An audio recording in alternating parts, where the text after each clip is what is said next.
සටන ඇවිලිලා ප්‍රීති ഘോഷා නැගෙනවා ජය වේවා හැම පැත්තකින්ම එන්නේ සටන් පාට මොකද පාර්ලිමේන්තු මහා මැතිවරණයට නියෝජිතයින් පත් කරගන්නට ඔවුන්ගේ ආධාරකරුවන් ප්‍රීති ഘോഷා නැගමින් සූදානම් වෙනවා ශ්‍රී ලංකාවේ ජනප්‍රියතම දේශපාලන වැඩසටහන අදත් සටන මහ ජනතාව සමගයි දූෂණයට භීෂණයට මර්ධනයට එරෙහිව පිරිසිදු දේශපාලඥයින් ශ්‍රී ලංකාවේ අභිනව පාර්ලිමේන්තුවට පත් කර ගැනීමට සියල්ල සූදානමින් පවතිනවා.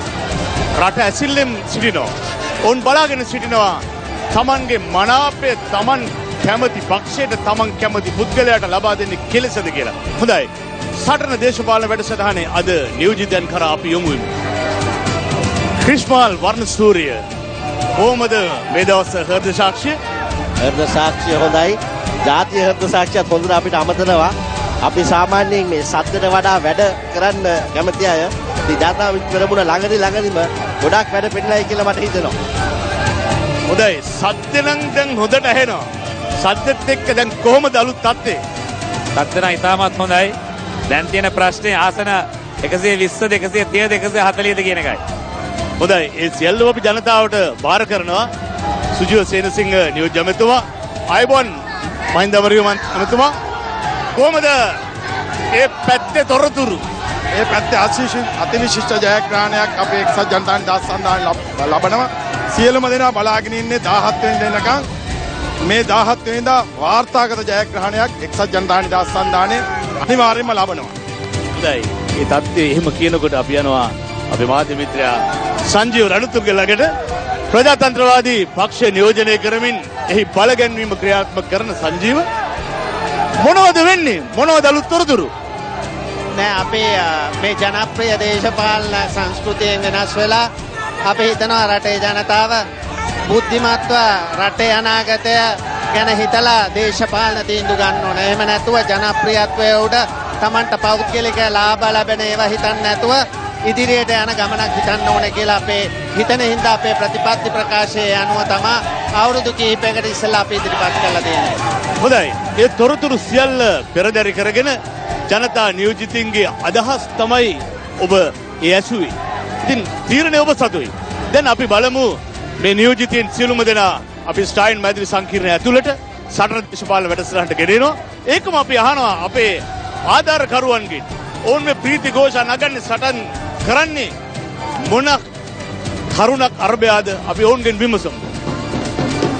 මොකද වෙන්නේ?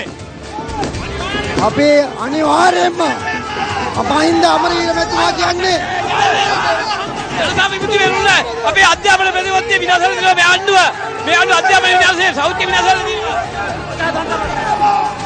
එක්සත් ජාතික පක්ෂයේ ජයග්‍රහණය ගැන කිසිම සැකයක් නැහැ. යාපාලන ආණ්ඩුව යනතේ එළඹෙන 17 වෙනිදා නියත ජයග්‍රහණය. ප්‍රජාතන්ත්‍රවාදී පක්ෂයෙන් කරත් පොන්සේක මහත්තයා අනිවාර්යයෙන්ම ගේනවා. ඒක වළක්වන්න කාටවත් සම්බන්ධ නැහැ. මේගොල්ලෝ මන රට හදන්න නෙවෙයි. මේගොල්ලෝ පවුල්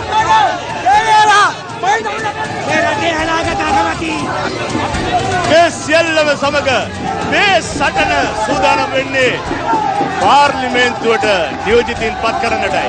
මේ හඬ ජනතාවගේ තීරණය ඔබේ අතේ. දූෂණයට එරෙහිව, මර්ධනයට එරෙහිව සුපිරිසිදු මහජන නියෝජිතයන් පත් කර ගැනීම අපේ අරමුණයි. අපි යමු ස්ටයින් මැදිරි සංකීර්ණය ඇතුළට සටන දේශපාලන වැඩසටහන ශ්‍රී ලංකාවේ ඉතාමත්ම ජනප්‍රිය වැඩසටහන දැන් ඉදිරිපත් කරන්නට අපි සූදානම් වෙනවා.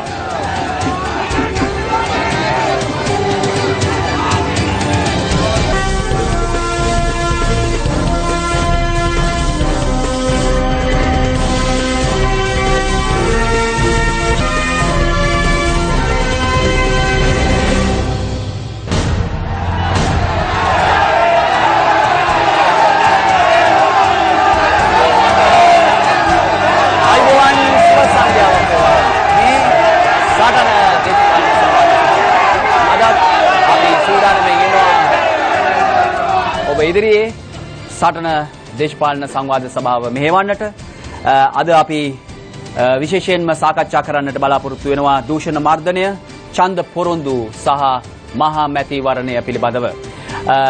ඇත්තටම මේ වන විට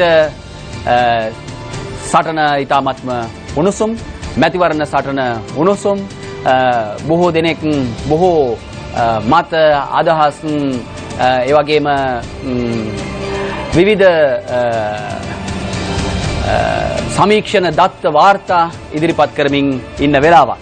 කොහොම වුණත් අද පටන් සටන සෑම දිනකම ඔබ වෙනුවෙන් ගෙන එන්නට අපි සූදානමින් සිටිනවා මැතිවරණය දක්වා. ඉතින් අපි හෙට ඉඳලා රාත්‍රී 10:30ට ඔබ වෙත සටන ගෙන එන්නට කටයුතු තිබෙනවා. ඉතින් අපිත් එක්ක නිදි මරන්න ලෑස්ති වෙන්න කියලා යලිත් අපි ඔබට මතක් කරනවා. හොඳයි. ඒ වගේම අදත් අපි සටනට සියල්ල සූදානම් කරලා තියෙනවා. අපි ආරාධනා කරලා තිබෙනවා අපේ ආරාධිතයන් ගැන මම මතක් කරන්නම්. ආරාධිතයන් එක්සත් ජාතික පක්ෂයේ කොළඹ දිස්ත්‍රික් මන්ත්‍රී ධුර අපේක්ෂක නියෝජ්‍ය අමාත්‍ය නීතිඥ සුජීව සේනසිංහ මැතිතුමා,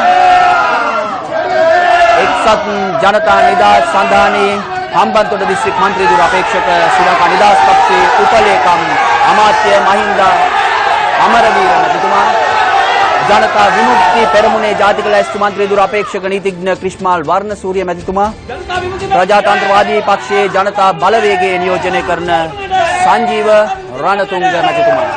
අපි ඉතාමත්ම ආදරයෙන් ගෞරවයෙන් මේ දේශපාලඥයින් මේ සභාවට පිළිගන්නවා.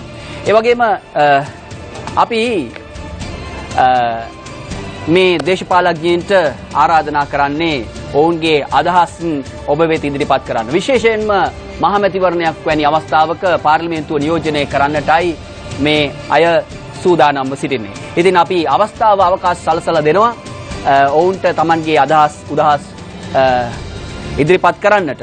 ඒ වගේම අපේ කණ්ඩායමත් උදේ ඉඳලා ලෑස්ති වෙනවා මේ සටනට. මේක හරියට සංජීව නිකන් ක්‍රිකට් මැච් එකක් වගේ. අපි ලෑස්ති වෙලා ඉන්නේ බෝල් කරන්න. හැබැයි සංජීව ෆුල් ටොස් දාන්න නෙවෙයි. කිසිම කෙනෙකුට අපෙන් ෆුල් ටොස් එයි කියලා මම බලාපොරොත්තු වෙන්නේ නැහැ.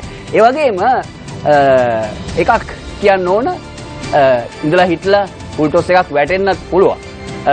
ඒ වුණාට අර දුෂ්ට්‍රා අරෝමවා ඒවත් බොහෝ විට එන්න පුළුවන්. ඒ නිසා සූදානමින් ඉන්න අපි ප්‍රශ්න අහන්නේ මේ රටේ ජනතාව වෙනුවෙන්. ඒ නිසා අපි බලාපොරොත්තු වෙන ඔබගේ අවංක දායකත්වය සහ අපිත් එක්ක මේ වැඩසටහන ඉවරුනාට පස්සේ තරහ නොවෙන එක.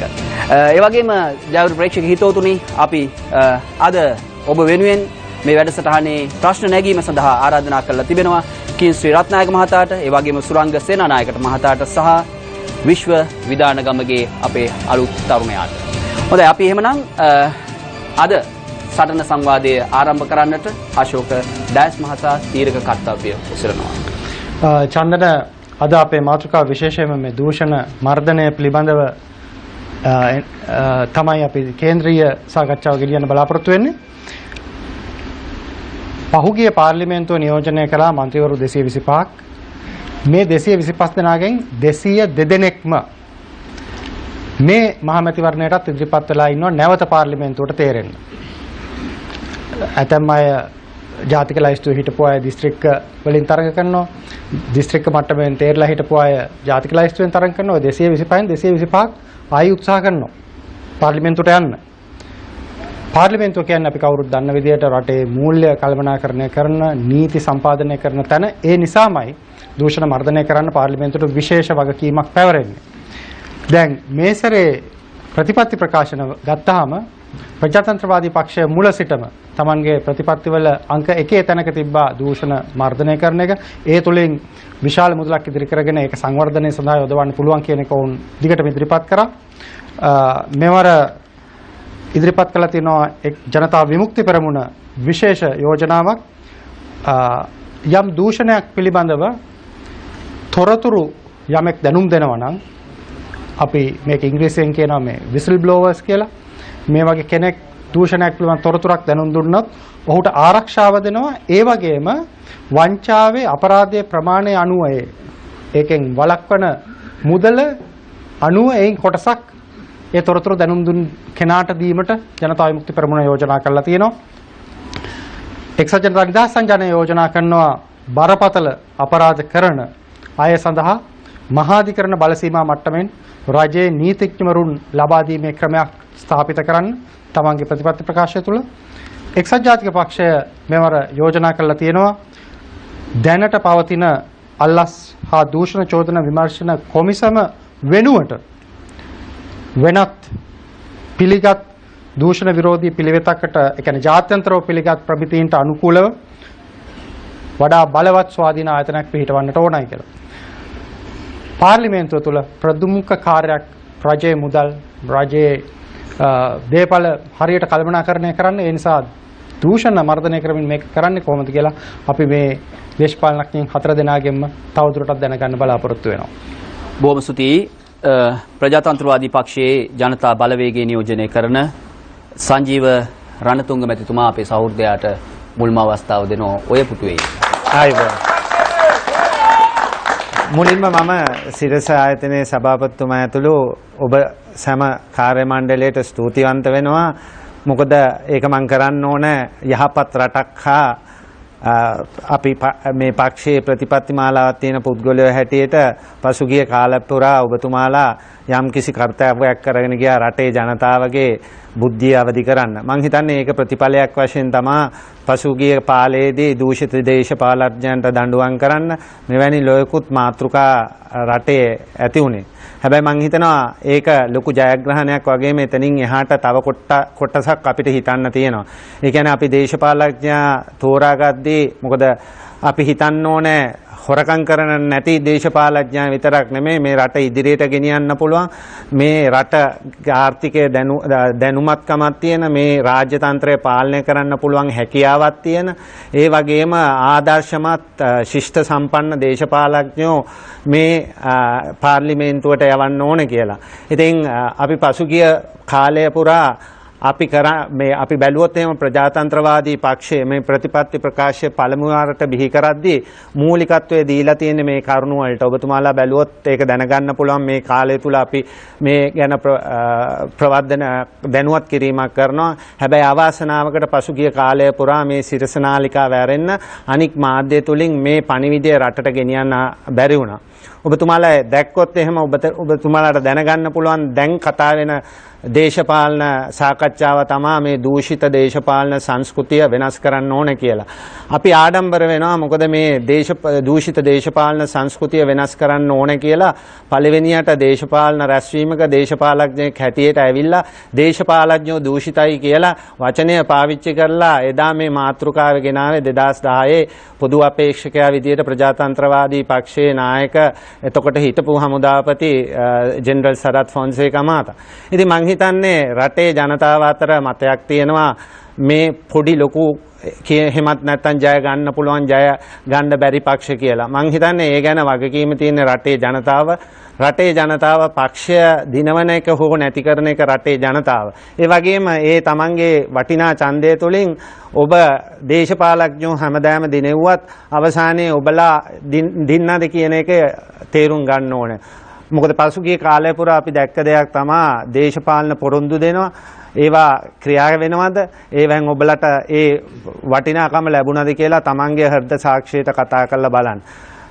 පසුගිය කාලපුරේ අපි දැක්ක දෙයක් තමයි දේශපාලඥයන් රාජ්‍ය සංස්ථාවල නොයෙකුත් විදියට රැකියා අවස්ථා දෙනවා. හැබැයි ඒ රැකියා අවස්ථා දුන්නට කාලයක් යනකොට ඒ පඩි අරන් අර රස්සාව නැතුව හිටපු විදියටවත් ජීවත් වෙන්න බැරි තත්වයක් එනවා. මොකද තමන්ගේ ජීවන මට්ටම වෙනස් වෙද්දී ඇඳුම් පැළඳුම් අරගෙන ඒ ක්‍රියාවලියට යනකොට අවසානයේ ගෙදර ඉන්න අම්මගෙන් තාත්තගෙන් ණයක් අරන් යන ජීවිතයක් යන්නේ. ඉතින් මේකට මං හිතනවා රටේ ජනතාව වග කියන්න ඕනේ. අද දේශපාලඥයන්ට අපි බැන ඉන්න ඕනේ නැහැ. ඒකින්ද තමයි මේ ප්‍රජාතන්ත්‍රවාදී පක්ෂය මෙවරත් අපි හිතනවා පටන් ගත්තා අපි එදා අපේ දැක්මක් තිබ්බා ඒ ක්‍රියාවලිය අපි ඉදිරියට ගෙන යන ගමන් මූලික අවශ්‍යතා අපි පක්ෂයක් හැටියට දැකලා තියෙනවා. ඒ හින්දා තමයි පොරොන්දු පහක් විදියට අපි අපිට දීලා තියෙන ප්‍රතිපත්ති ඇතුළත අත්‍යවශ්‍ය කරුණා හැටියට මොකද අපි දන්නවා රටක් හැටියට ලෝකේටම ණය වෙලා තියෙනවා. ඒ වෙලාවේ කරන්න පුළුවන් ප්‍රායෝගික කටයුතු ගැන හිතලා බලලා තමයි අපේ නායකයා මේ වෙනකොට ප්‍රජාතන්ත්‍රවාදී පක්ෂයෙන් පොරොන්දු පහ පවා ඉටු කළා තියෙනවා. ඉතින් අපි හිතනවා රටේ ජනතාව ජනප්‍රිය දේශපාලනයෙන් ඉවත් කළා ඔබතුමාලාගේ අනාගතය තීරණය කරන්න ප්‍රතිපත්තිගරුක දේශපාලනය අධ්‍යා ඇස්සරලා බලන්න ඕන කියලා මේ එන මැතිවරණය. බොහොම ස්තුතියි. මීළඟ අවස්ථාව ජනතා විමුක්ති පෙරමුණේ ජාතික ලැයිස්තු මන්ත්‍රී ධුර අපේක්ෂක නීතිඥ ක්‍රිෂ්මාල් වර්ණසූරිය මැතිතුමා. ජනතා විමුක්ති පෙරමුණට ස්තුතියි චන්දන. මුලින්ම අපි ස්තුතිවන්ත වෙන්න ඕනේ පක්ෂයට ඔබගේ මේ වැඩසටහන ආරාධනා කිරීම පිළිබඳව අපගේ ස්තුතිය ප්‍රකාශ කරනවා.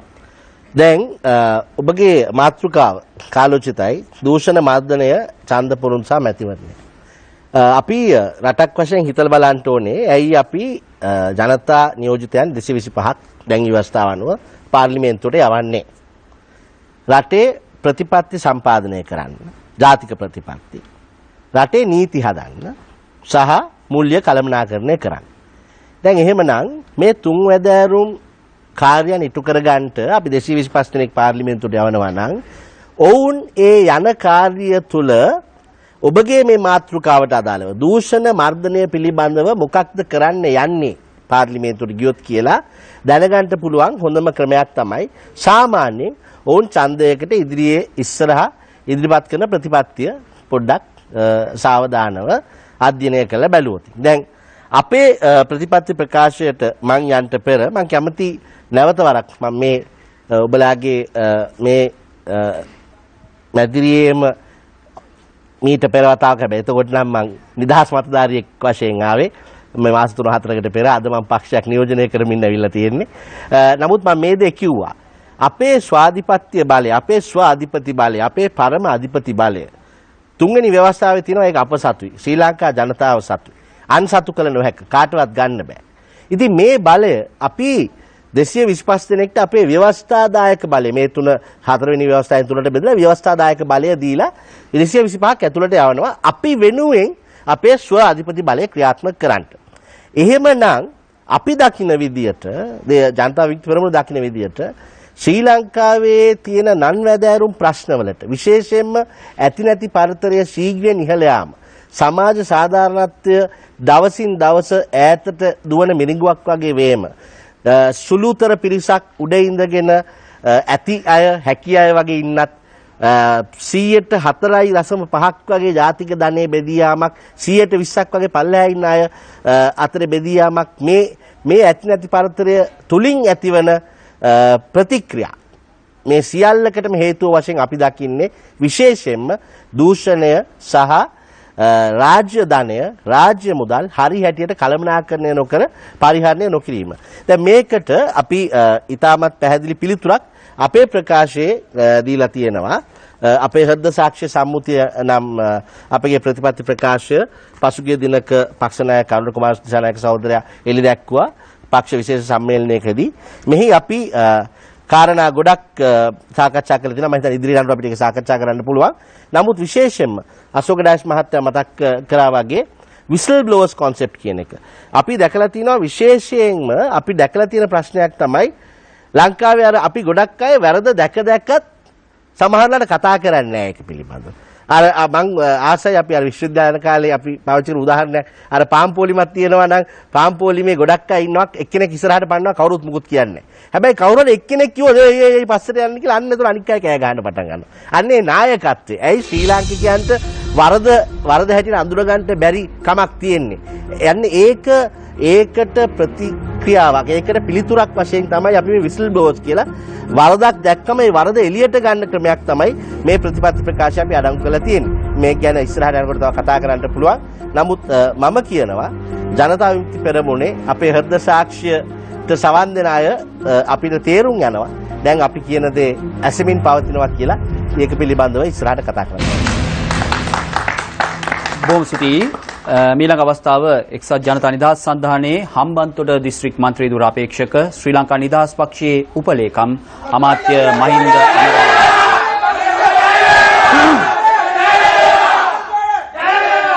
සුදේ චන්දන අපි මේ වන විට මැතිවරණයක් ආරම්භ වෙලා තිබෙනවා.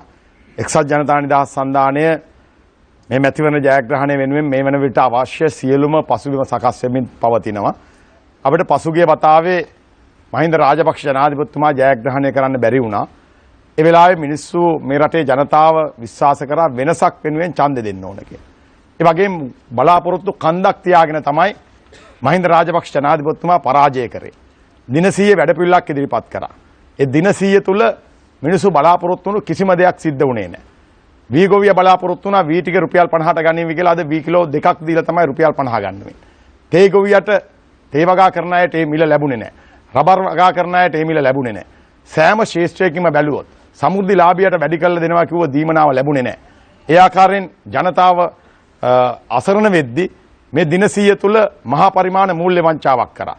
මහා බැංකු බැඳුම් කර නිකුතු වෙදී කෝටි 6000කට ආසන්න මුදලක් වංචා රටට පාඩු කරමින් තමයි ඒ ගනුදෙනුව සිද්ධ වුණේ. ඒ ගනුදෙනුව හෙළිදරව් කරගත්තෙත් මම ඒක අල්ලස් කොමිසමට පැමිණිලි කරා. අද වන විට පැමිණිල්ල දිහා අපි බලාගෙන ඉන්නවා. ඒ පිළිබඳව තාමත් අපිට සාධාරණ විසඳුමක් පේන්න බෑ. මම කියන්නේ මේ අපේ ආණ්ඩුවට ඒ වෙලාවේ තිබුණු චෝදනාව තමයි හොරු කියලා. ඉතින් හොරු අල්ලන්න ආපු ආණ්ඩුව හොරකම් කරන්න ගියොත් මොන වගේ තත්ත්වයක්ද ඇති වෙන්නේ කියන එක පිළිබඳව මේ රටේ ජනතාව තීන්දුවක් ගන්නවා. මේ ඇවිල්ලා දින 100ක් යන ඉස්සෙල්ලා මේ වගේ හොරකමක් කරා නම් තව අවුරුදු 5කට බලයක් දුන්නොත් මොන විදියට හොරකම් කරාවිද කියන එක පිළිබඳව අපි අවධානය යොමු කරන්න ඕනේ. ඒ වගේම තවත් හොරකමකට දැන් පාර කපාගෙන ඉන්නවා. ඒ තමයි මධ්‍යම අධිවේගී මාර්ගය ඉදිකිරීම සඳහා ඉංජිනේරු ඇස්තමේන්තුවට වඩා වැඩි මුදලක් ඒ වෙනුවෙන් ලබා දෙමින් ඒ ගිවිසුම් මස්සම් කරන්න සූදානම් කරලා තියෙනවා. ඒ කඩිමුඩියේ මා දන්නා පරිදි මේ සමුදට ඒ ගිවිසුම අස්සම් කරන්න ඉතා ඉහළ උනන්දුවක් තිබෙනවා. මොකද මැතිවරණ ව්‍යාපාරයට අවශ්‍ය මුදල් ලබා ගැනීමේ පරමාර්ථයෙන් තමයි ඒ කටයුත්ත සිද්ධ වෙන්නේ. ඒ නිසා මම කියනවා මේ දැන් තව දවස් ගාණයි තියෙන්නේ මේ හදිසියේ කඩිමුඩියේ මේ ගිවිසුම් අස්සම් කරන්න අවශ්‍යතාවයක් නැහැ. මෙතන වංචාවක් තියෙනවා. මේ වංචාව අපි එළිදරව් කරලා තිබෙනවා. ඒ නිසා අපි කියන්නේ 17 වෙනිදායින් පස්සේ ආණ්ඩුවක් බිහි වෙනවා. ඊට පස්සේ මේක අය කරගන්න පුළුවන්. අස්සම් කරගන්න පුළුවන්. කට්ටිය විශ්වාස කරා එක්සත් ජාතික පක්ෂයේ බලයට එනකොට නැත්නම් එක්සත් ජාතික පක්ෂය රටක් පාලනය කරනකොට ව්‍යාපාරිකයන්ට හොඳයි ආයෝජකයෝ ඒවි ඒ වගේ දේවල් කිව්වා. නමුත් ආපු ආයෝජකයෙක් නැහැ. ලක්ෂ ගණනක් රැකියාවලින් දොට්ට දැම්මා. ඒ වගේම අද වෙනකොට ඉදිකිරීම් ශාස්ත්‍රයේ සම්පූර්ණ අඩපණ වෙලා ගමේ පාර හැදෙන්නේ නැහැ. මිනිසුන්ට වතුර ටික නැහැ. කිසිම සංවර්ධනයක් ගම තුල සිද්ධ වෙන්නේ නැහැ. ඒ වගේම මහා පරිමාණ ව්‍යාපෘති වලින් මුදල් ගසාගෙන කනවා කිව්වා. ඒ කියන්නේ ටෙන්ඩර් වලින් තොරව ව්‍යාපෘති ඉදිකිරීම තුල. නමුත් මේ කෙටි කාලය තුල ටෙන්ඩර් කිරීමකින් තොරව එවන් ව්‍යාපෘති ඉදිකිරීම් කීපයක් පිළිබඳව අපිට වාර්තා ලැබිලා තියෙනවා. මම ඒ පසුව ඒ කරුණු සහිතව ඉදිරිපත් කරන්න මට හැකියාව තිබෙනවා. නිසා මම පැහැදිලිව කියන්නේ මිනිස්සු වෙනසක් බලාපොරොත්තු වුණේ මිනිස්සු යහපාලන ආණ්ඩුවකින් බලාපොරොත්තු වුණු දේවල් නෙමෙයි අද සිද්ධ වෙන්නේ. ඒ වගේම පාතාලේ හිස ඔසවගෙන යන පහුගිය දවස්වල බ්ලූ මැන්ඩල් සිද්ධියේදී අපි දැක්කා එක්සත් ජාතික පක්ෂයේම අපේක්ෂකෙක් තමයි කරුණට සම්බන්ධ වෙලා තියෙන්නේ. අද පාතාලයේ වනසනවයි කිව්වා, පාතාලේ නෑ කිව්වා, කුඩුකාරයෝ එන්න දෙන්නේ නෑ කිව්වා. නමුත් මේ කෙටි කාලය තුල පාතාලේ ඉස්සරහට එනවා වගේම කුඩුකාරයෝ එතනෝල් කාර්යත් ඉස්සරහට එන බව අපිට පැහැදිලිව පේන්න තියෙනවා. ඒ නිසා හොරා කියලා කිව්වට වැඩක් නෑ. අල්ලපු හොරෙක් නෑ. ඒ වගේම අපි පැහැදිලිව කියනවා මේ කෙටි කාලය තුලදී එක්සත් ජාතික පක්ෂය හොරකම් කරන්න පුළුවන්. අපි හොරකම් කරනවා කියන එක පැහැදිලිව පෙන්වුවයි කියන එක මම මේ අවස්ථාවේ සඳහන් කරනවා. බොහොම ස්තුතියි. මීළඟ අවස්ථාව එක්සත් ජාතික පක්ෂයේ කොළඹ දිස්ත්‍රික් මන්ත්‍රී ධුර අපේක්ෂක නියෝජ්‍ය අමාත්‍ය නීතිඥ සුජීව සේනසිංහ.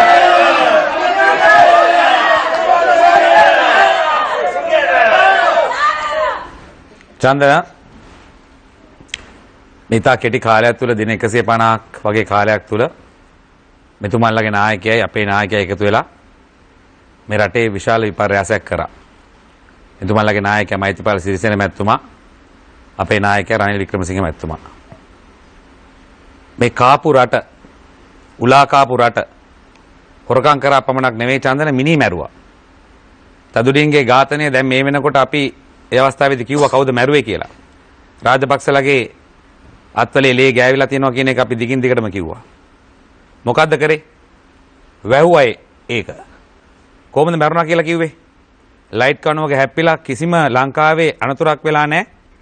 ලයිට් කණුවේ වම් පැත්තේ හැප්පුණාම ගිනි අරන් සීට් බෙල්ට් එක දාලා රගර් ක්‍රීඩකයෙක් බහ ගන්න බැරුව කිසිම රගර් ක්‍රීඩකෙක් නෙමෙයි. අඩුම ගානේ මහලු අපේ 100 කෙනෙක්වත් වාහනයක ගිනි අරන් මැරලා නැහැ. මේ මරණය සම්බන්ධව අපි දිගට කතා කරා. හැබැයි මේ මරණය වැහුවා. දැන් ඇවිල්ලා තියෙනවා විශේෂයෙන්ම CID වාර්තාව ඉදිරිපත් කරලා තියෙනවා පත්‍රවල තිබ්බා. නියපොතු ගලවලා එලයට 4ක් කඩලා ඔලුවට ගහලා බෙල්ලට උලකින් ඇනලා දසවද දීලා මොකද්ද කරපු වරද?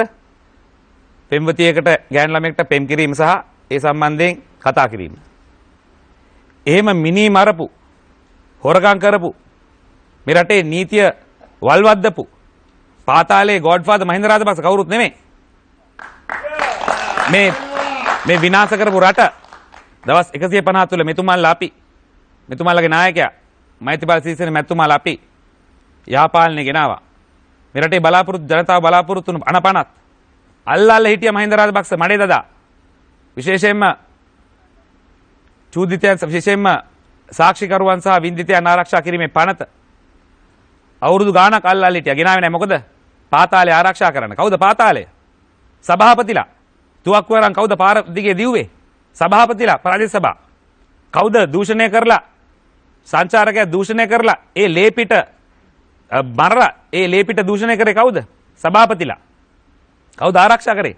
මහින්ද රාජපක්ෂ. කවුද ආරක්ෂා කරා කියලා කියන්නේ? මහින්ද රාජපක්ෂ. මගේ අතින් වැරදි වුණා. අපරාධකාරයෝ බේරුවා.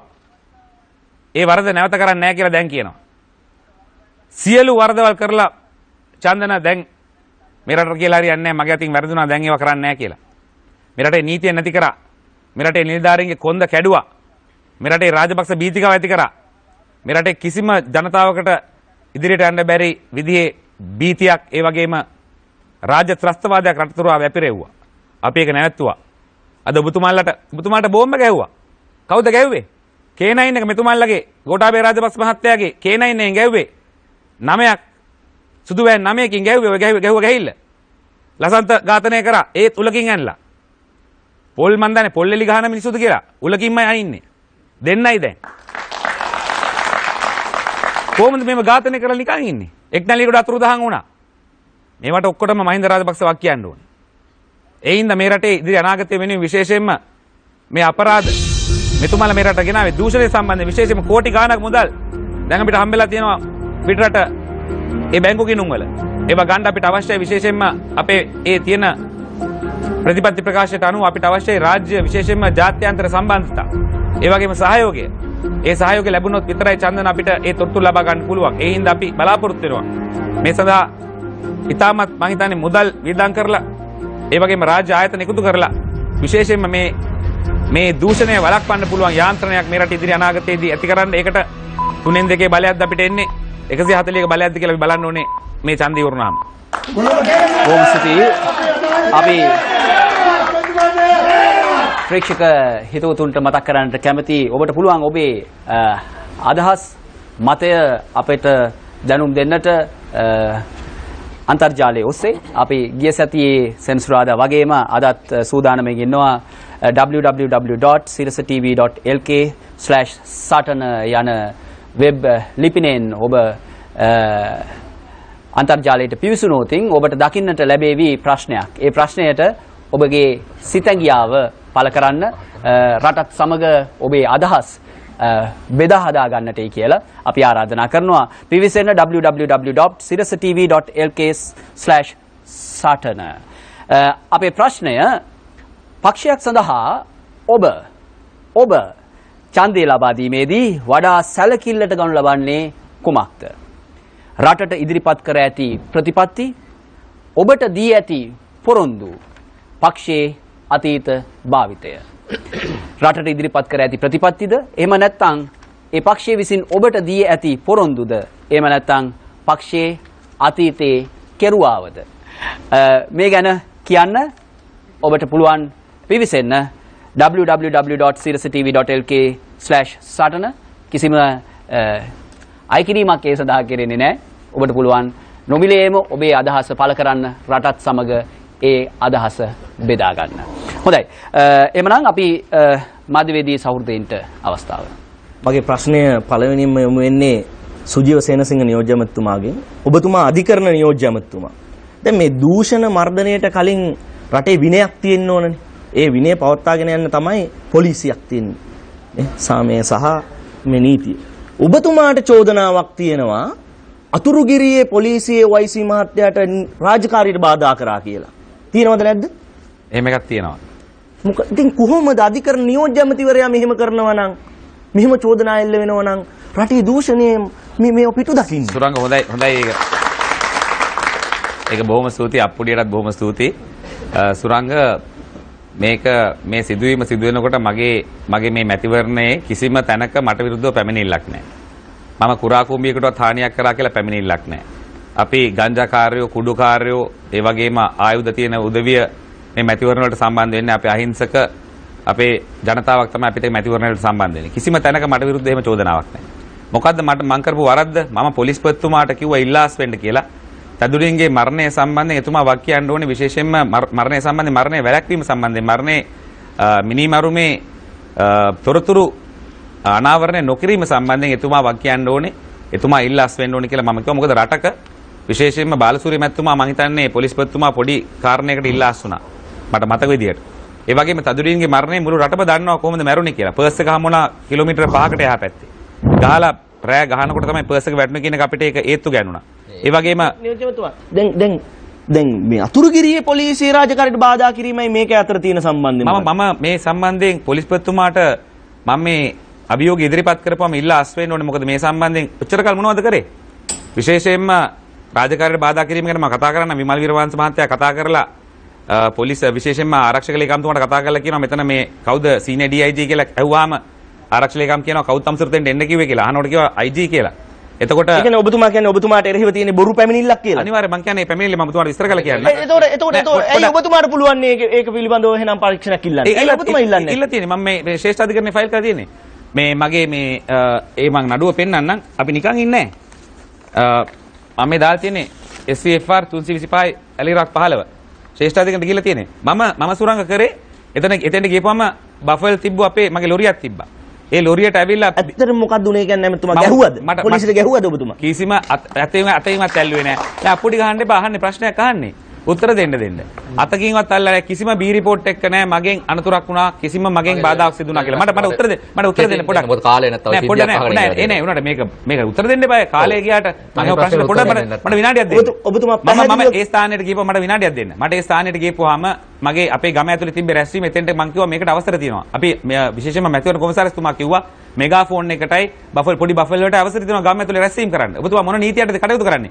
කටගොන්නක් බීලා. ඒ වෙලාවේ මම SSP මහෙන් ගුණසේකර මහත්තයාට කතා කරලා කිව්වා මේ මිනිස්සයා බීලා ඉන්නේ පොලිසියේ මිනිස්සයා බීලා ඉන්නේ දැම්ම ස්පොට් චෙක් එකක් කරන්න කියලා. පුළුවන් නම් නෑ කියන්න පුළුවන් නම් මේක මහෙන් ගුණසේකරට එසේ මන්තුවාට කිව්වට පස්සේ මම ස්පොට් චෙක් එකක් කරන්න මේක මෙඩිකල් එකක් ඉදිරිපත් කරන්න කියලා මොකද්ද කරේ? මම කියලා ගිහිල්ලා මට මහෙන් ගුණසේකර කිව්වා ඔබතුමා කරගෙන යන්න ASPටයි OICටයි මම අවසර දීලා තියෙන ඔබතුමාගේ ලස්සන ඒ කාර්යය කරගෙන යන්න මැතිවරණය. ඔබතුමා හඳුර කරනවා. එහෙම කරලා නෙමෙයි හිතේ. නෑ පොඩ්ඩක් ඉන්නකො ඉතින් කියනකම් ඔබතුමාලා උත්තර දෙන්නවත් දෙන්නේ නෑනේ. එතකොට කියනවා ඇහුවා මම කිව්වා එහෙම කිව්වහම මම යනවා. ගියාට පස්සේ කොහොමද බීම තින්නේ නැත්තේ මෙඩිකල් එකක් දාන්නද කොහොමද මම නියෝජ්‍ය අධිකරණ ඇමති මම කියනවා නම් රාජකාරී වශයෙන් මම කියනවා නම් පොලිසිය මහත්තයා බීලා කියලා පොලිසිය රාජකාරිය තමයි මෙඩිකල් එකට ඉදිරිපත් කරන එක ඕනම පුද්ගලෙක් ඔබතුමා පැමිණිල්ලක් කරොත් මේ පොලිසිය නිලධාරී බීලා දැන් ඔබතුමා විදිහට ගන්න ඕනේ එතෙන්දී නෑ ඕනම නියෝගයක් විතර ඔබතුමාගේ පැමිණිල්ල විභාග කරලා තියෙනවා නීතිඥවරයෙක් වශයෙන් පුරවැසියෙක් වශයෙන් මම කිව්වොත් පොලිසිය මහත්තයෙක් බීලා කියලා මම SSPට කියන්නේ මම වකීල් හරි නියෝජ්‍යමතුමා දැන් පොලිසිය පැමිණිල්ල විභාග වෙනවනේ ඔබතුමාට එරෙහිව දැන් ඔබතුමාත් පැමිණිල්ලක් දැම්මා කිව්වනේ කොහෙටද දැම්මේ SSP ගා මේක විභාග වෙනවද නෑ මොනවත් නෑ විතරක් නෙමෙයි ඔබතුමාලාගෙන යහපාලනේ කොහොමද එහෙම වෙන්නේ? ඒක තමයි නිලධාරී අතර ගත්තාම සුරංග යහපාලනේ ඔබතුමාමයි කිව්වේ දැන් දෙන්න එකතු වෙලා තමයි ආණ්ඩුව හැදුවේ කියලා. කවුද? නෑ ආණ්ඩුව නෙමෙයි චන්දන මේක චන්දන ආණ්ඩුවයි ඔබතුමාට පැමිණිල්ල විභාග වෙන්නේ යහපාලනේ මට පොඩ්ඩක් උත්තර දෙන්න ආණ්ඩුව හදන එක වෙනස් චන්දන යහපාලනේ කියන්නේ අපි නිලධාරීන් කටයුතු කරන නිලධාරීන්ට ඕන විදියට. නිලධාරීන්ට කටයුතු කරන්න බෑ යහපාලනේ ගෙනපම දේශපාලනේ අත ගහන්න නෑ කියන්නේ නිලධාරියට ඕන විදියට කටයුතු කරන්න. මොකද මම පොඩ්ඩක් පෙන්නන්න. මොකද්ද පොලිස්පතිතුමා මට කියන්නේ? මේක හරිද කියලා ඔබතුමා බලන්න. මම මේ දුන්න එකට එතුමා මොකද්ද කියන්නේ? මෙන්න මේකයි මගේ හැම රැස්වීමක්ම එතුමා ෆලෝ කරනවා. ඒකල ටෙලිවයිස් කරනවා. ෆොටෝ ගන්නවා. මට බහින්න දුන්නේ නැහැ. කෙසෙල්වත්තේ මට බහින්න දුන්නේ නැහැ. බැස්සොත් අයුතු ජනරාශිය ඒ වගේම මොකද්ද පොලිස්පතිතුමා කියන්නේ? මෙන්න තියෙනවා. Inspector General of Police NK Ilanko is expected to take tough action against Deputy Justice Minister Sujiva Senasinghe tomorrow after consulting the Attorney General at the Election Commission for some serious allegation leveled against him by the letter of media briefing early this week. පුළුවන් ද එහෙම කරන්න? සමා වෙන්න. පුළුවන් ද මෙහෙම කරන්න පොලිස්පතිතුමාට? ලේඛනය මොකද්ද ඔබතුමා උපුටා ගන්න නියෝජ්‍යවත්තුමනි ඒ ලේඛනය මොකක්ද කියලා මේ අයිලන්ඩ් පුවත්පතේ හතරවෙනි පිටුවේ නෑ. Police spokesman ASP Ruwan Kurusel told the island that IGP has ordered that a case be filed against Deputy Justice Mr. Senesi for he had undermined the official police chief to a great extent. දැන් ඔය පොලිසිය වැරද්දක් නේ ඔබතුමා ඔය කියන විදියට දැන් කොහොමද පොලිස්පතිතුමා මට කියන්න දැන් ඔය මහරගම කොට්ටාව පැත්තේ කුඩු විශාල ලෙස පැතිරෙනකොට යම් පොලිස් නිලධාරීන් පිරිසක් ඇවිල්ලා පොලිස් නිලධාරීන් දෙදෙනෙක් ඇවිල්ලා ඒක ඇල්ලුවා. මේක මම පදනම් කරගන්නේ ඊයේ අධිකරණ අමාත්‍ය විජේදාස රාජපක්ෂ මැතිතුමා මැතිවරණ කොමසාරිස් තුමාට ලිපියක් ලියනවා. ලිපියක් ලියලා කියනවා මැතිවරණයේ කැඳවීමෙන් අනතුරුව කුඩු මර්ධනය කර පොලිස් නිලධාරීන් දෙන්නෙක්ගේ එක්කෙනෙක් කොට්ටාව හිටපු SI මහත්තයා ඔවුන්ව ස්ථාන මාරු කළා කියලා. කවුද ඒ දේශපාලඥයා එහෙම කරපු? මම දන්නේ ඒක මටත් ආරංචි උනා කරා නම් ඒක වැරදි. අපි මෙහෙමයි සුරංග. කවුරු මොකද්ද යහපාලනේ? මෙහෙම ඉන්න යහපාලනේ කියන්නේ ඒ සම්බන්ධයෙන් කතා කරන්න පුළුවන් වැරදි වෙන්න පුළුවන්. යහපාලනේ කියන්නේ දෙවියන්ගේ ලෝකයක් හදනවා කියන එක නෙමෙයි. යහපාලනේ කියන්නේ ඒ සම්බන්ධයෙන් වරදක් වුණොත් මේකේ අපි මිනිස්සු ජීවත් වෙන්නේ. යහපාලනේ ගෙනාවට පස්සේ දේශපාලනේ බලපාන්නේ නැත්නම් ඔය දැන් ලස්සනට ඔය ගැන කතා කරන්නේ. අධිකරණ ඇමතිතුමා මේ ලියන්නේ. හරි අධිකරණ නියෝජ්‍ය ඇමතිතුමාට මට බී රිපෝට් එකක් ගහනවා. මම බාධා කරා කියලා මම අතින් ඇල්ලුවද පොලිසියේ? මම කිසිම බාධාවක් කරාද? කතා කරන්න බැරිද? මට විරුද්ධව බී රිපෝට් එකක් ගහලා මට ගහනවා ප්‍රචාරයක් and the threatened deputy minister threatened the police officer කියලා. මගේ මුළු ඡන්ද ව්‍යාපාරෙම නවත්තනවා. ක්‍රිස්මාල් නැත්තුමනි. මුළු පත්තරවල හෙඩ්ලයින් බලන්න දැන් ඔබතුමාලාගේ ප්‍රතිපත්ති ප්‍රකාශනයේ තියෙන ස්වාධීන අධිකරණයක් ස්ථාපනය කරන්න. අධිකරණ ඇමතිතුමා ලියනවා මේ කුඩු මර්ධනය කර පොලිස් නිලධාරීන් දේශපාලන බලපෑම් මත මාරු කළා කියලා. කොහොමද මේ රටේ දූෂණ පිටු දකින්නේ? සුරංග ඊයේ ලිපිය මම දන්න. හැබැයි මම ඔය කියන කතන්දරෙත් එක්කම ඉන් ජෙනරල් කියන්නද මෙහෙම ප්‍රශ්නයක් තියෙනවා. යහපාලන ආණ්ඩුව කියලා අපි කිව්වට අපි බොහොම අමාරුවෙන් ජනවාරි 8 වෙනිදා ජනතාව මෙලට වෙන කවුරුත් නෙමෙයි ජනතාව ඔබතුමාලා දායක වුණා. අපිත් දායක කියලා ස්ටේජ් වල නැගලා හන්දි ගාන ගිහිල්ලා බය හැංගිලා ඡන්දේ දවසේ හැංගිලා ඉඳලා ඒ කරාට මමත් මේ මෙතුමා කියන අදහසත් සමග එකතාවයක් තියෙනවා. සමහර මේ රජයේ සේවකයන් තවමත් ඒ යහපාලනය ක්‍රියාත්මක කිරීමට යම් මැලි බවක් දක්වනවා. දැන් මම තවත් උදාහරණයක් කියන්නම්. දැන් ඔය මේ යහපාලන රජය පැමුණායින් පස්සේ මමත් යම්කිසි ආයතන සමග සම්බන්ධ වුණා නීතිඥ වෘත්තයට අමතරව. සමහර අධ්‍යක්ෂ මණ්ඩලවල මං හිටියා. අපි දකින දේවල් තමයි කොච්චර කිව්වත් මේක හරි නෑ. මේක කරන්න. මේක හොඳ නෑ. ඇයි කොහොමද මේ ටෙන්ඩර් එක කෝල් කරේ? ඔබතුමා කියන එක මම ටක් ගාලා ප්‍රශ්නට එනවා. මොකද ඔබතුමා කියන්නේ කොච්චර හරි කියලා මේවා නිවැරදි කරන්න කිව්වත් සමහර නිලධාරීන් කරන්නේ නැහැ. හරියට අගමැතිතුමා වගේද? ඒ කියන්නේ ජනාධිපතිතුමා කියනවා මේ බැඳුම් කර මගදී ඉන්න කෙනා වැරදි. එයාව අස් කරන්න කියලා. හැබැයි අගමැතිතුමා කරන්නේ නැහැ. ඒක දෙය කියන්නේ ඔබතුමාගේ ප්‍රශ්නේ. ක්‍රිස්මාල්ගේ ප්‍රශ්නේ සමාන. නෑ සමාන ක්‍රිස්මාල්ගේ ප්‍රශ්නේ පස්සේ ඔබතුමාට එනවා. නෑ එපා. මට ක්‍රිස්මාල් මහත්තයාගේ උත්තරය අරගෙන මම ඔබතුමාට ප්‍රශ්නයක් අහන්න දෙන්නම්. නෑ මේ රටේ රටවැසියෙක් කියලා මට ඔබතුමාට නේ මගේ ප්‍රශ්න ඇහිම අයිතිය දෙන්න නියෝජ්‍ය අමාත්‍යතුමනි. නෑ මගේ අයිතිය ලබා දෙන්න ඉස්සෙල්ලා ඉවසන්න ඔබතුමා තරුණ දේශපාලකයෙක්. ඔබතුමා මම කියන්නේ ඒ ජනාධිපතිතුමා අගමැතිතුමාට කිව්වයි කියලා ජනාධිපතිතුමා මේ ස්ටේට්මන්ට් එකක් කරා. එහෙම කිව්වා අගමැතිතුමා ඒක පිළිගත්තේ නැහැ කියලා එතුමා ස්ටේට්මන්ට් එකක් කරා. එතුමාගේ ස්ටේට්මන්ට් එක අගමැතිතුමාට කරාද කියන එක ගැන අපි තාම දන්නේ නැහැ. ජනාධිපතිතුමා එහෙම කිව්වා. හරිද? ජනාධිපතිතුමා කිව්වා කියන එක විශ්වාස කරන්නේ නැහැ කියන්නේ ඔබතුමාලා. නෑ මම ජනතා විමුක්ති පෙරමුණේ මතය ඔබතුමා ජනතා විමුක්ති පෙරමුණේ අපි මේ ගැන මේ සාකච්ඡාවක් කළා. ජනතා විමුක්තියේ මතයක් අපි එළඹිලා නැහැ. ජනාධිපතිතුමා කිව්වාද වික්‍රමසිංහ මහත්තයාගේ අහුවද කියන එක. නමුත් මම කියන්නේ සාකච්ඡාවක දෙන්නෙක් ඉන්න ඕනේ. ජනාධිපතිතුමා කියනවා එහෙම දෙයක් කිව්වා කියලා. එතුමාව අවිශ්වාස කරන්න අපිට හේතුවක් නැහැ. නමුත් වික්‍රමසිංහ මැතිතුමා ඒ පිළිබඳව මුකුත් කියලා නැහැ. ඒකින්ද සැකේ වාසිය එතුමාට දෙන්න මම කැමතියි. දෙපැත්තක් තියෙනවානේ මේකේ. නමුත් මම කියන්නේ ඊට වඩා බැරණු දෙයක් කිංස්ලි. මේ රටේ තවමත් මට හිතෙනවා මහජන සේවකයන් හෝ සමහරවිට දූෂණයට හවුල් වෙච්ච සේවකයන් හිතන් ඉන්නවා ඇති නෑ අපිට මේ මාස 6කින් බේරෙන්න පුළුවන් නැවතත් රජයක් වෙනස් වෙයි කියලා එහෙම හිතාගෙන වෙන්න ඇති කිංස්ලි. හරි දේ කරන්න මැලි බවක් මම දකිනවා හැමතැනම. ඒක මම හැමතැනම දකිනවා. සංජීව විනාඩියක් ඉන්න. දැන් ඔබතුමත් ඔය දූෂණ විරෝධී වැඩපිළිවෙලට දායක වුණානේ මේ ෆිල්ඩ් මාෂල් සරත් ෆොන්සේක මැතිතුමත් එක්ක. එතකොට දැන් පොලිස් නිලධාරීන් මාරු කරන එක හරියද දේශපාලඥයෝ තුමාලා වැඩ කරනකොට? දැන් නිලධාරීන් දොස් කියන්න එපා. ඔව් නෑ පොඩි දෙයක් කුඩු අල්ලනකොට මාරු කරනවා. නෑ අපි මේක තේරුම් ගන්න ඕන දෙයක්. යහපාලනය කිව්වම මේ යහපාලනය තුළ මේකේ ක්‍රමවේදය හදා ගන්න ඕනේ අපි. රටේ දේශපාලඥයන්ට වෙලා තියෙන්නේ දේශපාලඥයෝ ජනප්‍රිය දේශපාලඥයෝ අද මේ දේශපාලනට ඇවිල්ලා මිසක්ක රාජ්‍ය තන්ත්‍රය හසුරවන්න මේ ක්‍රමවේද හඳුරන්නේ නැති පුද්ගලයෝ ඉන්නේ. ඒකයි මේ රටේ අවාසනාව. මං හිතන්නේ මේ රටේ දැන් වෙනකොට නිලධාරී මණ්ඩල ඇවිල්ලා තියෙනවා සියලුම රාජ්‍ය සංස්ථාවල ඉහළ තැන් වලට මේ දේශපාලන පත්වීම ආවේවා. හැබැයි ඒක නිසා තමයි 19 වෙනි සංශෝධනය ඇවිල්ලා විවස්ථාදායක සභාව ඇති කළා. ඒ වැරදි තැන්වල ඉන්න පුද්ගලයන් ඉවත් කරන්න මේ යහපාලන ආණ්ඩුවට කරන්න තිබ්බ අවස්ථාව. හැබැයි මේ දේශපාලඥයන් කරේ මොකද්ද? මේකේ දේශපාලන වාසි ගන්න මෙතුවක් කල් ඒ ක්‍රියාවලිය ඇද ගිය එක. ඉතින් එහෙමනම් මං හිතනවා මේ ආණ්ඩුවට යම්කිසි වගකීමක් ගන්න ඕනේ. හැබැයි අනිත් පැත්තට හිතන්න ඕනේ මේ ක්‍රමය වෙනස් කරන්න එකපාරට අර එදා කරා වගේ තමන්ගේ තනිකර හයිය දාලා දේශපාලන සිදුවීම් කරන එක. දැන් ඔබතුමාම කියනවානේ අර මාරු කිරීම වැරදි කියලා. හැබැයි ඒකට ක්‍රමවේදයක් හදන්න ඕනේ. හැබැයි මේගොල්ලෝ කැමති නෑ. මොකද මේ දේශපාලන සියල්ලම ජනප්‍රිය දේශපාලනය කරන්නේ. ඒගොල්ලෝ ඇතුලේ ඩීල් තියනවා. මේගොල්ලෝ පාවිච්චි කරනවා හිටපු නිලධාරීන් තමන්ගේ වැඩේ කරගන්න. ඉතින් ඒකින්ද දැන් ඔබතුමාලා වුණත් මේ කියන්නේ සල්ලි දීලා මිනිස්සුන්ට එන අර ඒ කියන්නේ හොරකම් කරනකොට සල්ලි දීලා මිනිස්සුන්ගෙන් ගන්න ක්‍රමයක් නෙමෙයි හදන්න ඕනේ. රටේ මිනිස්සුන්ට වගකීමක් එන්න ඕනේ. මේ වටේ හොරකමක් වෙනවා නම් මේක අපේ ධනය. මේක අපේ යුතුයකමක් එළියට බහැලා මේක කතා කරලන්න. මේක නවත්තන්න. ඇයි අපිට මේ සමාජය ගේන්න බැරි මේ රටට? මට තියෙන විශේෂ ප්‍රශ්නයක් මේ. ඔබතුමාගේ ප්‍රශ්නය මම ඉස්සෙල්ලා දැන් යොමු කරන්න හැදුවේ බ්ලූ මැන්ඩල් සිද්ධිය ගැන ඔබතුමා මාධ්‍යවලට අදහස් කියලා තිබුණා. බ්ලූ මැන්ඩල් සිද්ධියේදී පාතාල කල්ලි දෙකක් අතර සිදුවෙච්ච ගැටුමක් කියලා ඔබතුමා මාධ්‍යවලට කියලා තිබුණා. එහෙම කියලා තිබුණාද? මෙහෙම කිව්වේ අර පළවෙනියෙන් අර ජනාධිපතිතුමා කිව්වේ මහා බැංකුව අධිපතිතුමා සම්බන්ධයෙන් අයින් කරා නම් හොඳයි. මොකද ඔබතුමාට හොඳ නමක් තියෙනවා. රනිල් මහත්තයාට හොඳ නමක් තියෙනවා. මේවයි කැලලක් අනවශ්‍යයි කියන එක තමයි ජනාධිපතිතුමා කිව්වේ.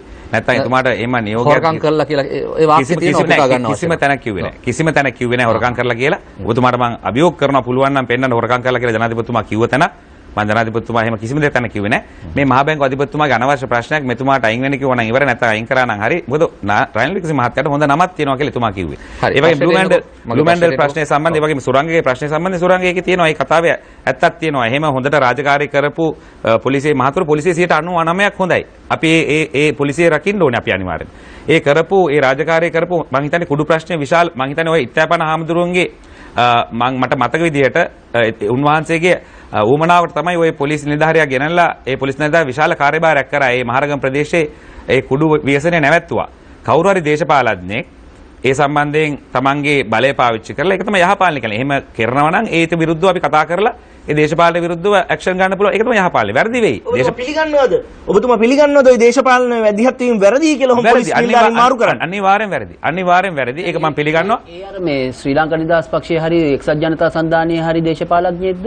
මම දන්නේ දැන් මේ ආණ්ඩුවේ ඔක්කොමලා ඉන්නවනේ. ඉතින් ඒක ඒ කියන්නේ ඔබතුමාලට හිතෙන්නේ එහෙම එක්කෙනෙක් පුළුවන්ද මේ මට අර බ්ලූ මැන්ඩල් එකේ බ්ලූ මැන්ඩල් කවුද කියලා කියන්න මම කියන්නේ උතුරු කොළඹ ඉන්න සංවිධායක ඔබතුමා දන්නවද මේ ප්‍රශ්නේ? මම දන්නවා මේ ප්‍රශ්නේ. මේ මහරගම කුඩුවල්ලපු පොලිස් නිලධාරියා මාරු කරේ තනිකරම එක්සත් ජාතික පක්ෂ අමාත්‍යවරේ. ඒක පැහැදිලිව මට කියන්න මේ ප්‍රතිපත්ති ප්‍රකාශය තියෙනවා තොරතුරු දැනගන්න එක්සත් ජාතික පක්ෂයේ නොවන එක්කෙනෙකුට එක්සත් ජාතික පක්ෂයේ නොවන එක්කෙනෙකුට පුළුවන් ද දැන් මේ මාරු කරන්න? ඉන්නවනේ චන්දන මේගොල්ලෝ ඇමතිවරු නෑ මේක පැහැදිලිවම මේ ඇමතිවරු දෙපැත්තෙන් ඉන්නවනේ මේ පැහැදිලිවම එහෙමයි පැහැදිලි කියන්නේ.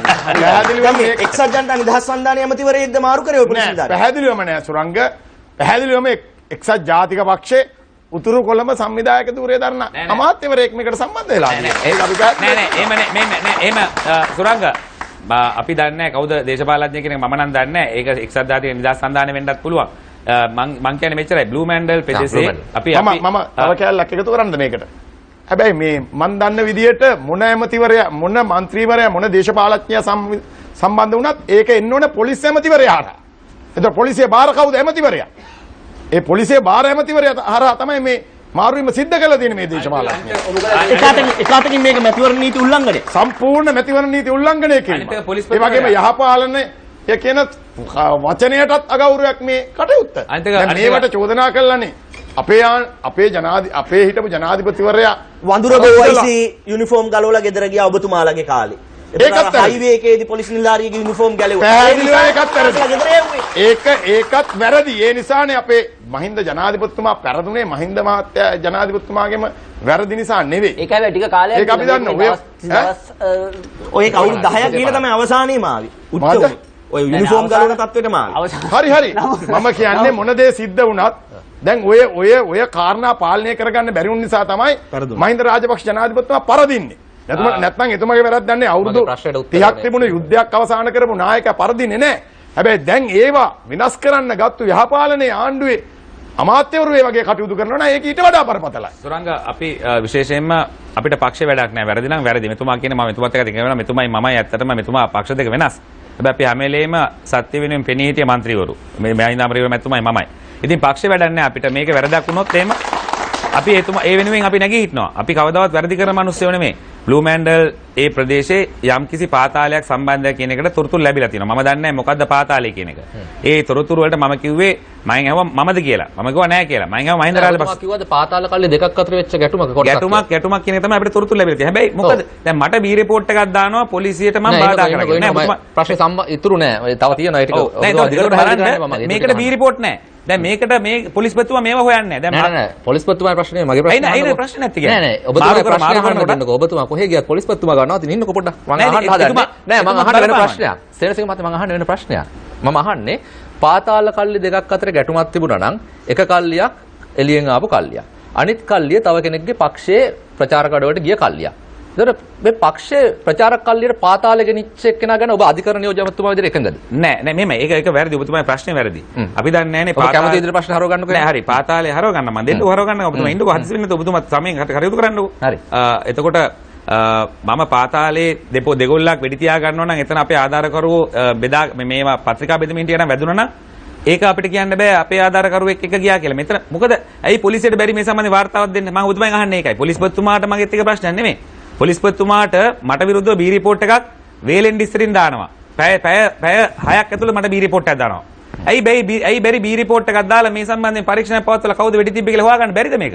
නෑ ඔබතුමා කිව්වේ ඒකේ රස්නේ යන්නත් ඉස්සෙල්ලා ඔබතුමා කිව්වනේ මේ පාතාලේ කට්ටියක් තමයි කියලා. ඉතින් අපිට ලැබුණානේ තොරතුරු ඔබතුමාලගේ නිවුස් වලින් කිව්වා ඔබතුමාලගේ පත්‍ර වලින් තිබ්බා. ඒ අනුව මම ප්‍රකාශ කරලා ගියා. එතුමා කියපේකනේ. ඒ ගියා. ඔබතුමා කිව්ව එක නේ ගියේ. මම කියපේ කියන්න ඔබතුමාලා මොකක් හරි බලන්න බෑ ඉන්වෙස්ටිගේෂන් ඔබතුමාලා ජර්නලිසම් නේ කරන්නේ. මම කිව්ව පළියට දන්නේ නෑනේ. ඒ වගේ පත්‍ර වල තිබ්බා. ඔබතුමා අධිකරණ නියෝජ්‍යමතුමා හැටියට කරන ප්‍රකාශයක් ඔබතුමා අධිකරණ නියෝජ්‍යමතුමානේ. ඒතර ඔබතුමාගේ ප්‍රකාශයට අපි වටිනාකමක් දෙනවා. හරි බොහොම ස්තුතියි. බොහොම ස්තුතියි. ඒක වාර්තා කරනවා. ඒක වාර්තා කරන්න ඔබතුමා අධිකරණ නියෝජ්‍යමති. මේ වගේ සිද්ධියක් සම්බන්ධයෙන් කියන එකට අපි වටිනාකමක් දෙනවා. හැබැයි අපි කිව්වේ නෑ මේ පාතාල කල්ලි කීයක්ද ගහගත්ත එහෙම අපි කියන්නේ නෑ. හරි අශෝක පත්‍ර කියනවද ඔබතුමා?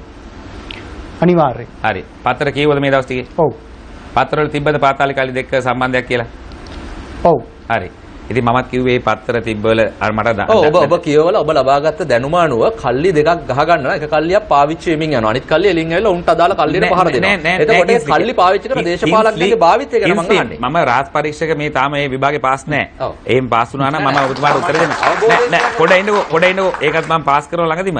මේ මම කිව්වේ එතන පාතාලය වෙඩි තියාගෙන තියෙනවා.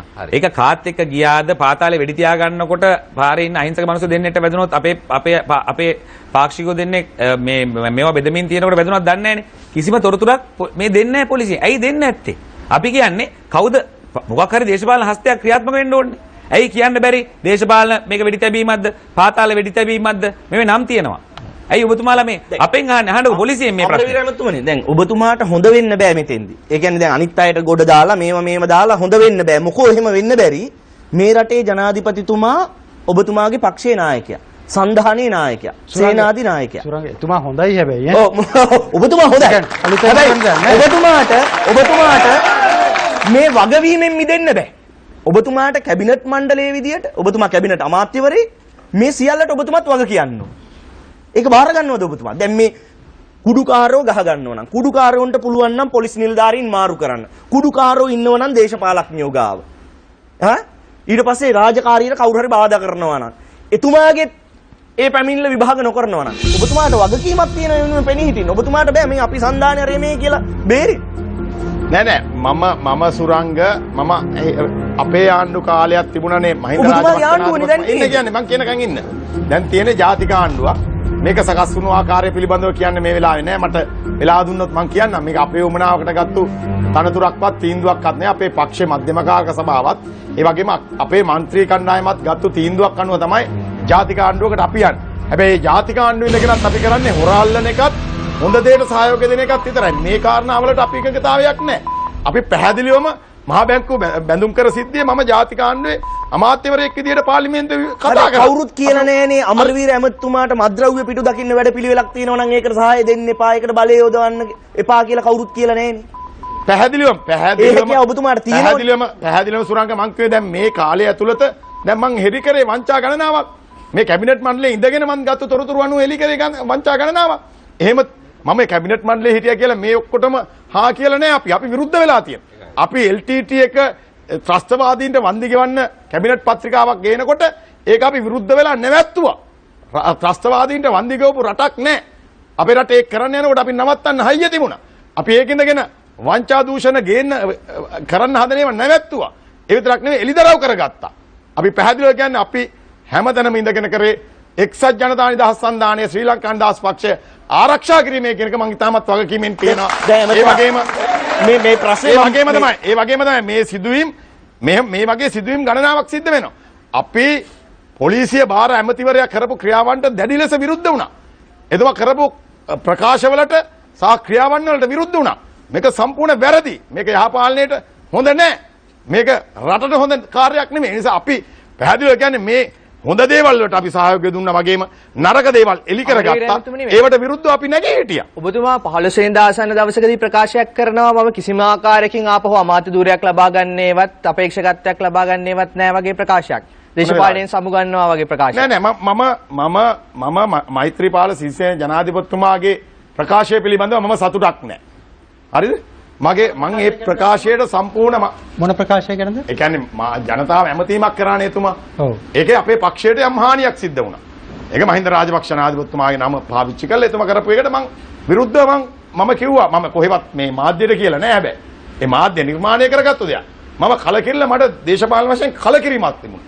මං එතුමාට කිව්වා මූණටම ගිහිල්ලා කිව්වා මේක වැරදි, මේක පක්ෂයට අවාසි, ඔබතුමා මේක කරන්න එපා. එතුමා මට පොරොන්දු වුණා. තවත් ඒ වගේ දෙයක් වෙන්නේ නැහැ කියන එක වගේම ඒ අවාසි කෑල්ල මොකද්ද? නෑ අවාසි කෑල්ල කියන්නේ එතුමා කිව්වා මේ මහින්ද රාජපක්ෂ නායකතුමාට දිනන්න බෑ. පරදිනවා කිව්වා. ඒ වගේ එච්චර හොඳ දේවල් නෙමෙයි. ඒකද? එතුමා පක්ෂයේ එතුමා අවස්ථාව ලබා දුන්නා මහින්ද රාජපක්ෂ නායකතුමාට තරම් කරන්න අපිත් එක්ක. ඒක අපි ඉල්ලුවේ. ඇත්තට මම තමයි අමාත්‍ය මණ්ඩලය වෙනුවෙන් අපේ ශ්‍රී ලංකා ඇමතිවරුන්ගේ ඉල්ලීමක් විදිහට මම ඒක කරා. මොකද අපි දන්නවා අපිට දිනන්න එතුමා අවශ්‍යයි කියලා. පක්ෂ දෙකට වෙන්න බැරි නිසා. මෙහෙම එකක් තියෙනවා. දැන් වෙලාව ඉවරයි. වෙලාව ඉවරයි. ඊළඟ එකේදී අපි සාකච්ඡා කරමු. මොකද ආයේ කියන්න දෙයක් නැහැ නේ. ජනාධිපතිතුමා කිව්වනේ දැන් මෙයා ආයෙ අහනවා මොකද්ද කියලා. නෑ චන්ද්‍ර මට උත්තරේ දෙන්න දුන්නේ නැහැ. මොකද මම එහෙම මාධ්‍යවල කියපු දෙයක්. ඒක ඇල්ල ඕනේ නැහැ. මම කොහොමදත් මං කියන්නේ පැහැදිලිවම අපි මේක අපිට ඕන ආණ්ඩුවක් හදාගන්න. අපිට වැරදිච්ච දැන් නිවැරදි කරගන්න අපිට අවශ්‍යයි. නැත්නම් මේ ආයේ පරණ විදියට ආණ්ඩු ගෙනියන්න අපේ සූදානමක් නැහැ. අපිට වැරදුනානේ. වැරද්ද නිවැරදි කරගෙන ඉස්සරහට යන්න අපි මහින්ද රාජපක්ෂ නායකතුමාම කියලා තියෙනවා. වැරදුණු තැන් නිවැරදි කරගෙන යන්න ලෑස්ති කියලා. ඒ නිසා අපි ස්ථිර වශයෙන් මහින්ද රාජපක්ෂ මැතිතුමා අගමැති කළා අපේ ආණ්ඩුවක් අපි අනිවාර්යෙන් නිර්මාණය කරනවා. බොහොම ස්තුතියි. හරි. හොඳයි අපි එහෙමනම් විරාමයකට යන්නට ඕන. විරාමයකට යන්න පෙර ආතුව ඔබගේ අදහස් ගැන මම ඔබ දක්වලා තියෙන අදහස් ගැන නැවත සොයා බැලීමක් කරෝතින් පක්ෂයක් සඳහා ඔබ ඡන්දය ලබා දීමේදී වඩා සැලකිල්ලට ගනු ලබන්නේ කුමක්ද? 64ක් කියලා තිබෙනවා රටට ඉදිරිපත් කර ඇති ප්‍රතිපත්ති වැදගත්ති කියලා. ඔබට ලබා දී ඇති පොරොන්දු වැදගත්ති කියලා කියන්නේ 32ක්. ඒ වගේම පක්ෂයේ අතීත භාවිතය සම්බන්ධව කියනවා 4ක් විතරක්. එහෙමද? සමා වෙන්න. පොරොන්දු ගැන කියන්නේ 5ක් විතරයි. ඒ වගේම අතීත භාවිතය ගැන 31ක් කියනවා. ඉතින් ඒ අනුව රටට ඉදිරිපත් කර ඇති ප්‍රතිපත්ති වැදගත්යයි බොහෝ දෙනෙක් කල්පනා කරනවා මැතිවරණයට යනකොට. මේක හරිම අමුතුයි. ඔබට දී ඇති පොරොන්දු කියන එකට තියෙන්නේ හුඟක්ම අඩු ප්‍රතිශතයක්. අපිට බලන්න පුළුවන් වෙයි රටේ කොයි ප්‍රදේශවලින්ද මේ ප්‍රතිඵල ඇවිල්ලා තිබෙන්නේ කියලා. ඒ වගේම අපි ඉල්ලනවා නැවතත් යන්න www.sirsatv.lk/satana වෙබ් අඩවියට ඔබට පේනවා මේ ප්‍රදේශ වලින් ඇවිල්ලා තියෙන්නේ කොහොමද කියලා. හොඳයි අපි එහෙමනම් අපි ඊළඟ ප්‍රශ්නය ඔබට ඉදිරිපත් කරන්න කැමති පුද්ගලයෙක් සඳහා ඔබේ මනාපය ලබා දීමේදී වඩාත්ම සැලකිල්ලට ගනු ලබන්නේ කුමක්ද? ඔබේ මනාපය පුද්ගලයෙක් සඳහා ලබා දෙනකොට වඩාත්ම සැලකිල්ලට ගන්නේ මොකක්ද? අපි උත්තර තුනක් සඳහන් කරනවා. ඊට වැඩිය වෙනස් ඒවා තියෙන්න පුළුවන් සහ වඩාත්ම කියන එක අවධාරණය කරනවා. අපේක්ෂකයාගේ ජනප්‍රියතාවය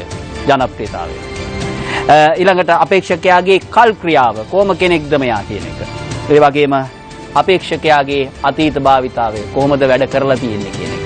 මේ අතරින් කුමන කාරණය වඩාත්ම ප්‍රමුඛව ඔබ සලකනවාද? අපි ඔබගේ අදහස රට සමග බෙදා ගනිමු. මේ විරාමයෙන් පසුව නැවත සටන සංවාදයට එක්වීම.